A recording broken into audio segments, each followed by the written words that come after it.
that we all start moving, we all start getting the point, and we all start backing these brilliant people. And I know that in the position I'm in, that's what's required of me to do. And something massive just rocked the palace, and it involves Prince William. Rumors are flying about a move no one saw coming. Could this change everything we know about the royal family? Stay tuned, because what's unfolding is beyond shocking. Don't forget to subscribe for the latest royal drama. The royal family isn't exactly known for surprises. Most of the time, they follow a script, tight schedules, carefully worded statements, and a press machine that runs like clockwork.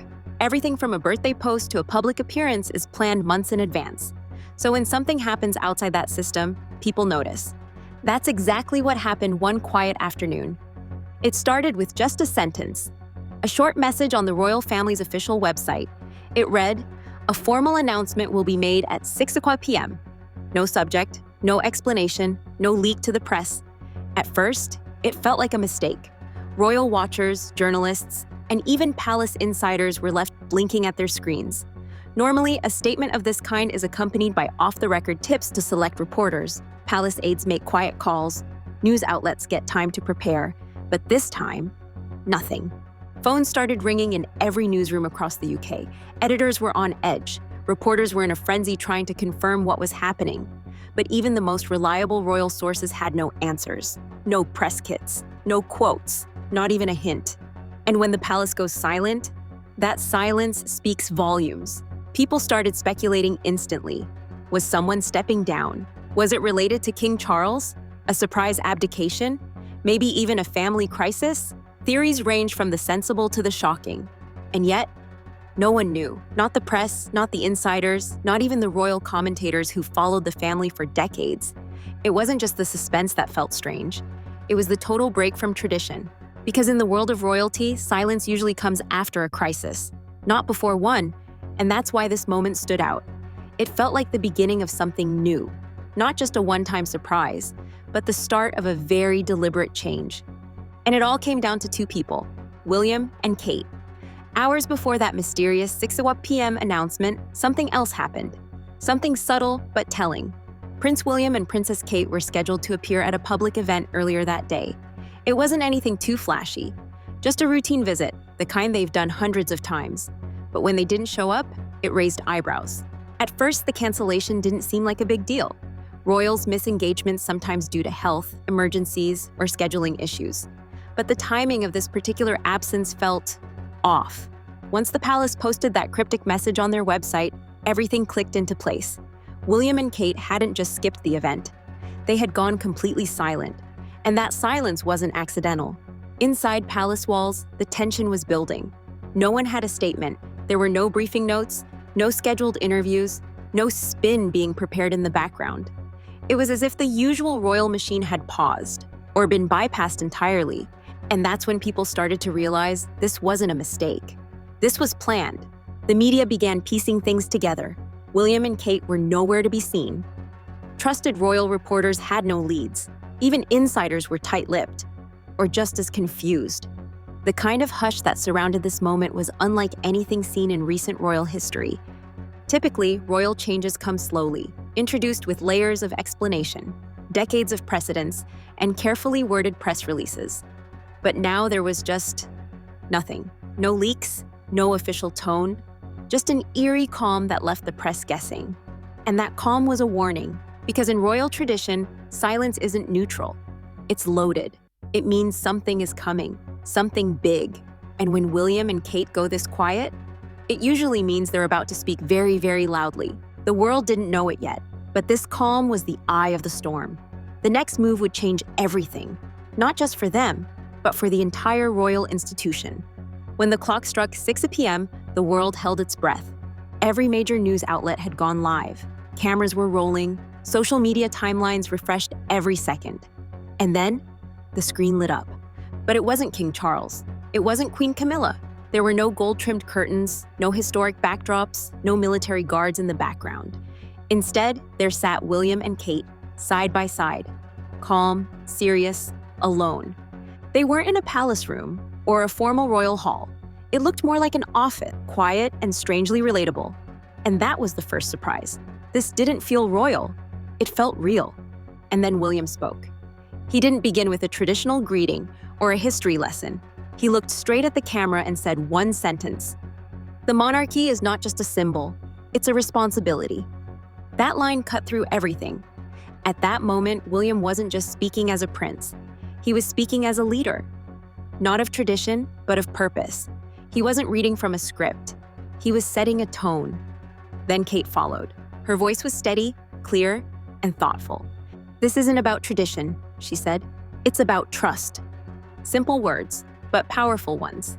Together, in just a few minutes, they shifted the image of the monarchy from something ceremonial to something active, from distant to present, from silent to sincere.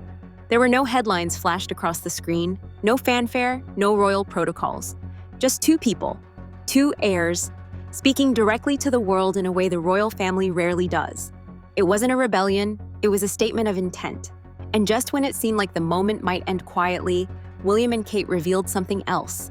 The announcement that would truly change everything. They introduced what they called the Diana Initiative. And with that, the world realized this wasn't just a public update, it was a royal reset. The moment William and Kate uttered those words, the Diana Initiative, something shifted. This wasn't just a project, it was a name packed with history, emotion, and deep meaning. Diana wasn't just a royal figure. She was, and still is, a symbol of compassion, honesty, and fearless kindness. So to bring her legacy forward like this, it meant something big was underway. Kate didn't make it about nostalgia. She didn't dwell on the past. Instead, she talked about the future.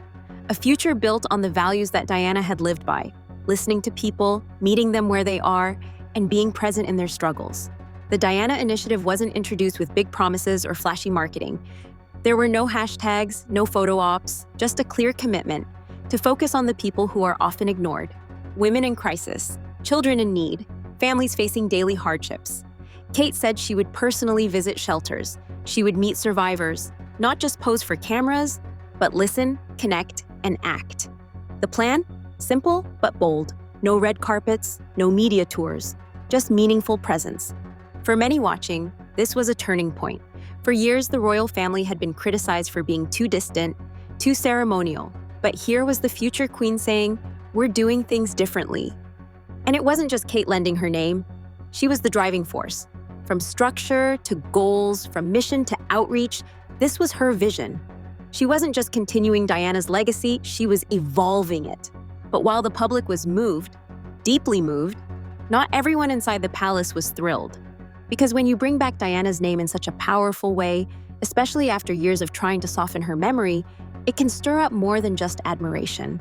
It can stir up tension. And behind the palace walls, that's exactly what it did.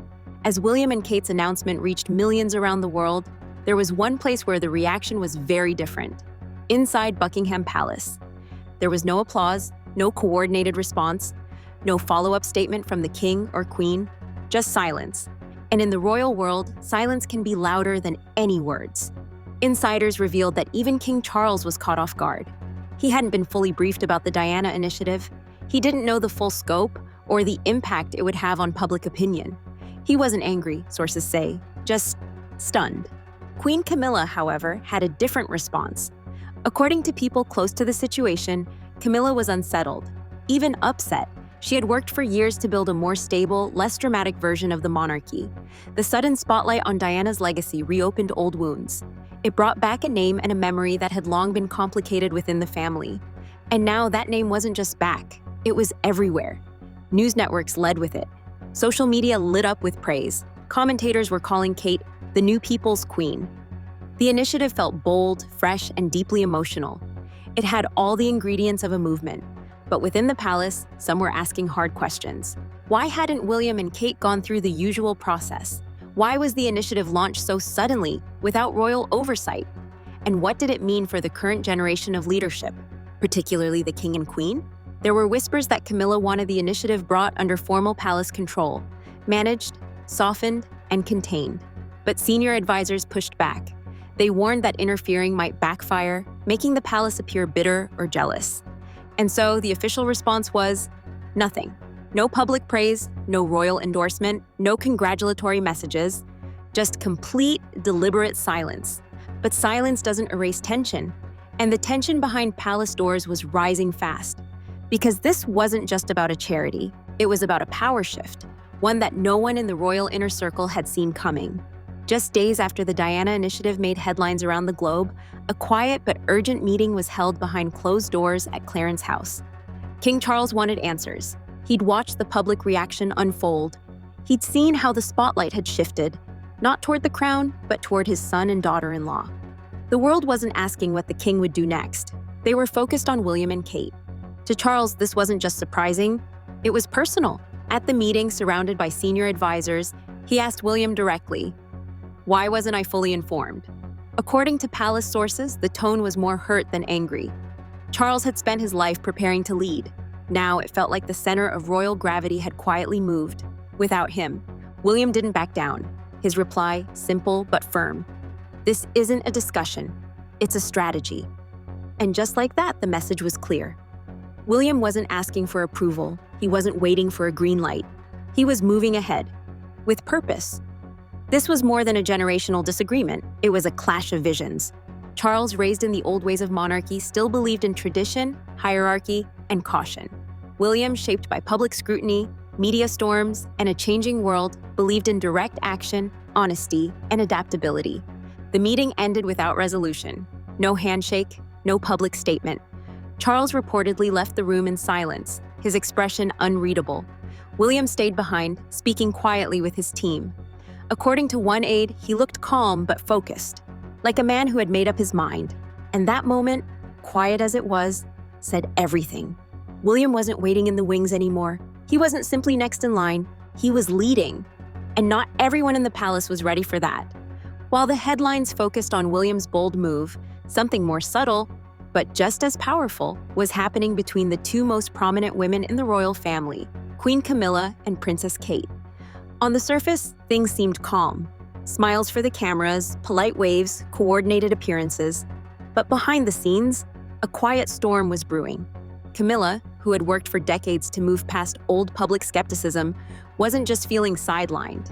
She was feeling challenged. The Diana Initiative brought Princess Diana's name roaring back into the global conversation, not as a memory, but as a mission. And for Camilla, that was deeply uncomfortable. She knew how hard it had been to earn even a fraction of the public's trust. Now, that fragile acceptance felt threatened by the sudden rise of a legacy that reminded the world of a very different royal story.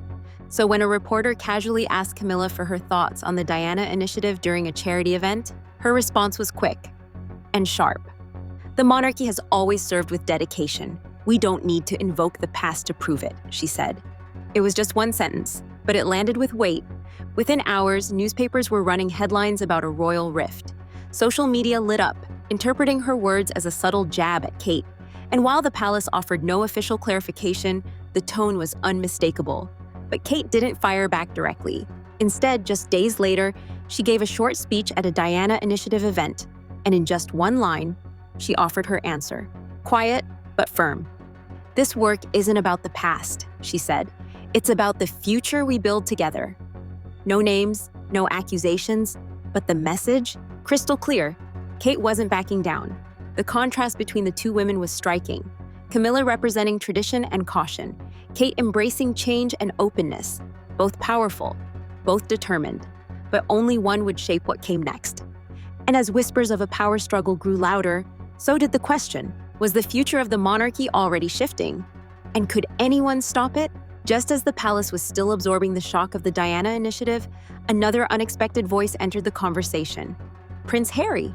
Though no longer an active royal, Harry's presence still draws attention. And this time, it wasn't through a dramatic appearance or tell-all interview.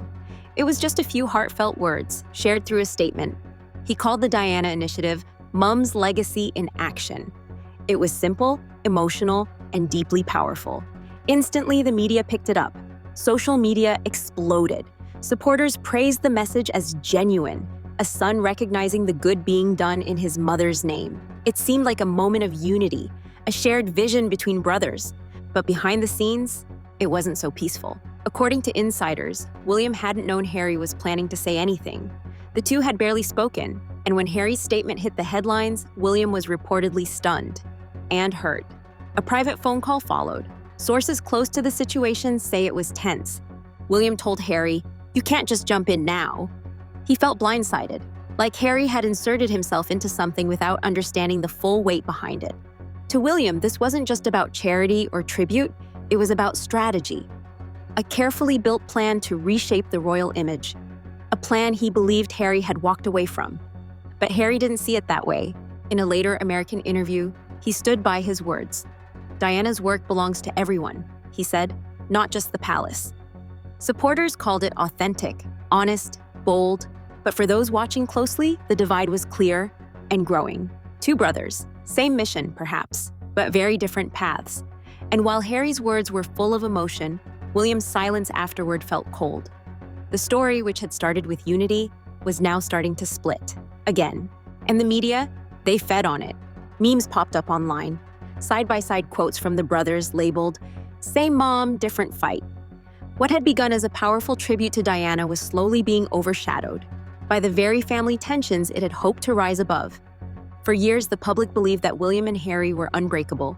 Two brothers, bound by tragedy, standing side by side in memory of their mother. We watched them grow up, we saw them smile together, laugh together, even walk behind Princess Diana's casket together. Their bond seemed impossible to break. But something changed. It didn't happen all at once. It was quiet at first, fewer public appearances, awkward distance during events, and subtle tension in their interviews. Then came Harry's memoir. In Spare, he revealed something few expected, a physical altercation with William. According to Harry, it started as a heated argument. William came over, frustrated and angry about Meghan. He called her names, difficult, rude, abrasive, the kind of language Harry had heard in tabloids. He pushed back, but then things escalated. William allegedly grabbed him by the collar, tore his necklace, and pushed him to the floor. Harry said he landed on a dog bowl, which shattered beneath him. It cut his back, and just like that, the royal facade cracked. William later apologized, Harry claimed. But the damage wasn't just physical, it was emotional and symbolic. This wasn't just a family disagreement, it was a clear sign that something deeper was broken. Harry said the pressure from the institution, the media, and the silence from his brother created a rift too big to ignore. And when he and Meghan began speaking out, they didn't feel protected. They felt targeted. To many, it looked like William and Kate stood by and watched. They didn't defend Harry, they didn't push back against the tabloids, they let the narrative unfold. Harry didn't hold back. In interviews, he said, "Some members have gotten in bed with the devil, not for truth, but for image." To him, silence wasn't neutrality, it was betrayal. And for William, the response was even more telling. He didn't respond at all. The feud wasn't about one fight. It was years of built-up resentment, unmet expectations, and competing visions for what the royal family should be. And now, with William stepping into power and Harry on the outside, their relationship felt more strained than ever.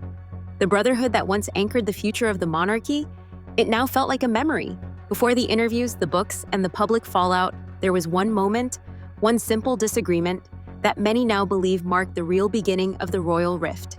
It was about a dress, specifically a bridesmaid dress for Princess Charlotte, just days before Harry and Meghan's wedding. At the time, the media ran with a dramatic headline, "Meghan made Kate cry." It was splashed across tabloids, talk shows, and online news. People picked sides. The story stuck. But in a later interview, Meghan shared a different version. She said it was the other way around, that Kate made her cry during a tense exchange about the fit of the dress. Meghan described it as emotional and difficult, but not cruel. She said Kate later apologized and even brought flowers, but by then the damage had been done. And what hurt Meghan the most? That the palace never corrected the story. They allowed the world to believe that Meghan had lashed out, when in truth she felt blindsided. She expected the same protection offered to other royals, but it never came. Insiders now say this moment, this small misunderstanding, might have been the first clear sign that Meghan would never fully belong inside the royal inner circle. Some close to the situation believe that after the dress incident, Meghan's role slowly shrank. She was invited to fewer events. Her appearances felt more distant. Staff became polite, but cold. She began to look isolated, often photographed just a few steps behind. Meanwhile, Kate's public image soared. She was praised for her grace, her elegance, her silence through it all. While Meghan was portrayed as emotional and dramatic, Kate was cast as calm and regal. And here's where things get even more complex. Some royal watchers suggest that the narrative around the dress may have been shaped, not just misunderstood. That version leaked to the press painted Kate as the victim and Meghan as the villain for a reason. It worked. Public opinion swayed. And whether intentional or not, the result was clear. Meghan was left out. And Kate, her position grew stronger than ever. In the royal world, power isn't always taken. Sometimes it's simply left unchallenged. For years, Kate Middleton had been seen as the steady one, the quiet royal, always graceful, always smiling, never caught in controversy. But behind that calm presence, something more strategic may have been unfolding. Because while the palace dealt with headlines about Harry and Meghan, Kate was rising, not with big speeches or dramatic gestures, but with carefully timed silence. After the bridesmaid dress story broke, Kate said nothing publicly. She didn't correct it. She didn't add fuel to the fire. She simply let it be. And in that silence, something happened. The narrative formed around her. She was seen as the one who endured, the one who didn't fight back, the one who held her head high. And slowly that image became power. Each public appearance reinforced it. Her polished style, her quiet confidence, her work with children's charities, her effortless presence alongside William.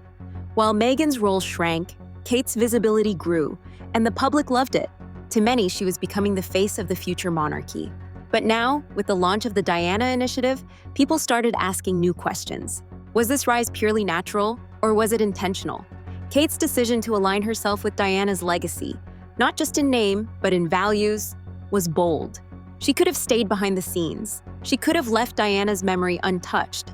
But she didn't. She stepped forward, carefully, thoughtfully, but undeniably. And what made it more powerful? She didn't do it from the outside, like Diana had to. She did it from within the system, from a position of growing influence. The comparisons were inevitable. Diana had once used kindness to challenge the institution. Kate was now using it to lead from inside it. And while Camilla held the crown and Charles held the title, more and more people were starting to see Kate as something else, the future. So now, after everything that's unfolded, the silence, the announcement, the Diana Initiative, the reactions from inside and outside the palace, one truth stands out. This wasn't just a story about a royal couple doing good. This was a quiet shift in power. William and Kate didn't storm the gates or demand a new throne. They didn't break the monarchy. They reshaped it. Softly, skillfully, and with a sense of purpose the public connected to instantly. They've built trust not by clinging to tradition, but by redefining what it means to serve. No crowns, no ceremonies, just action. But with all this momentum comes a deeper question. And this is where you come in. Do you think William and Kate are saving the monarchy or slowly replacing it?